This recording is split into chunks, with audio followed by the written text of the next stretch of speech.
Oke, berikutnya adalah percobaan interferometer Michelson. Jadi percobaan ini bertujuan untuk mengukur panjang gelombang laser yang digunakan.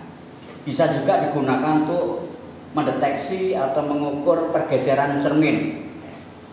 Ini adalah setupnya, terdiri dari bangku optik untuk meletakkan lensa dan perangkat yang lainnya supaya tidak bergeser pada saat digunakan bereksperimen.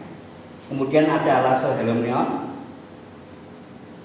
dan ini adalah power supply untuk laser helium neon. Perangkat interferometer Michelson ini terdiri dari lensa pertama ini mempunyai fokus 5 mm untuk menyebarkan berkas dari cahaya laser. Kemudian diperbesar lagi sebarannya menggunakan lensa yang kedua mempunyai fokus 50 mm. Kemudian ada beam splitter berfungsi untuk memecah atau membelah berkas menjadi dua, yaitu ke arah cermin satu dan yang satunya dipantulkan ke arah cermin dua.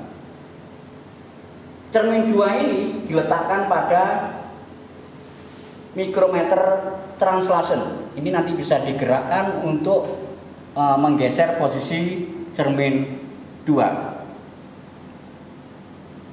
Jadi ini percobaannya adalah ketika terjadi interferensi cahaya datang dari cermin 1 ke beam splitter, kemudian cahaya yang datang dari cermin 2 ke beam splitter akan diteruskan menuju ke layar. Oke, berikutnya akan kami demokan pola interferensi pada interferometer Michelson. Ini berkas cahaya dari laser disebarkan oleh lensa 1, lensa 2 menuju ke beam splitter.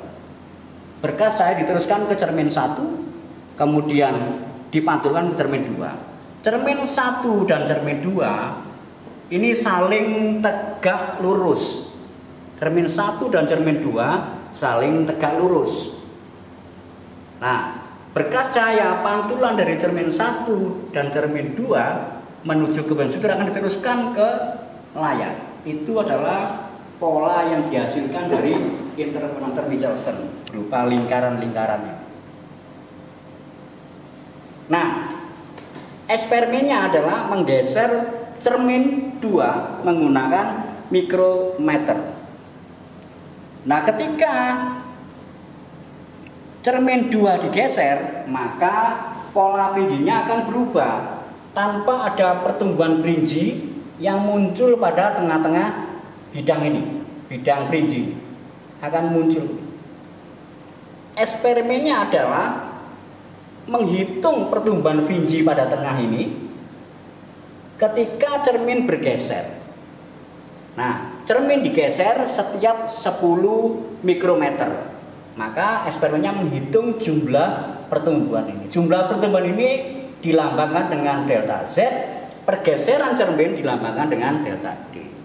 Berikutnya akan digeser lagi cerminnya sejauh 20 mikro. Dihitung lagi berapa jumlah, sehingga kita punya data pergeseran cermin atau pertumbuhan fringi delta Z terhadap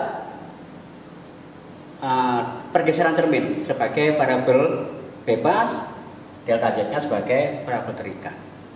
Dari kedua data ini nanti akan dicari hubungannya dari hubungan data delta Z terhadap delta D, akan dihitung berapa panjang gelombang laser yang digunakan. Seandainya panjang gelombang laser yang digunakan diketahui, pergeseran cermin tidak diketahui, maka dari data tersebut akan bisa diketahui berapa pergeseran cermin. Demikian set percobaan atau eksperimen daripada interferometer Michelson.